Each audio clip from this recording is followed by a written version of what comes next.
सोलापूर जिल्ह्यातील आगळगाव परिसरात रात्रभर झालेल्या मुसळधार पावसामुळे चांदणी नदीकाठी पूरसदृश्य परिस्थिती निर्माण झाली आहे। त्यामुळे काटेगाव ते चारे रस्त्यावरील पूल हा वाहून गेला। या घटनेमुळे मासेबाचेडीवाडी आणि वांगरवाडी, चारे पाथरी यासह पूर्व भागातील अनेक गावांचा संपर्क तुटला। दररोज शेकडो शेतकरी या पुलावरून आपल्या शेतात ये-जा करत असतात।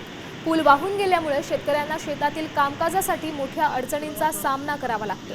तसंच शाळकरी मुलं, रुग्ण आणि नागरिकांच्या दैनंदिन हालचाली या सगळ्या आता ठप्प झाल्यात। स्थानिक ग्रामस्थांनी प्रशासनाला तातडीने पर्यायी व्यवस्था करून देण्याची मागणी केली।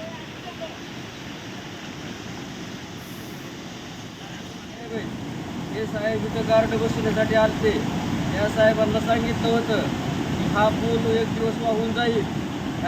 पुलावर खड्डे पडलेले, 4 वर्षापूर्वी खड्डे पडलेले पत्र ग्रामपंचायतनं दिलेलं आहे, पाठपुरावा केलेला आहे, परंतु प्रशासनानं कुठल्याही पद्धतीचे लक्ष दिलं नाही।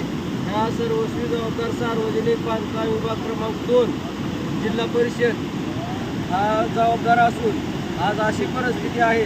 ह्या भागातल्या 200 ते 250 शेतकऱ्यांची जनावरं, वासरं ही रानामध्ये उपाशी आहेत। तात्काळ मंजूर करून आताच्या आता 2 दिवसात आमची सोय करावी।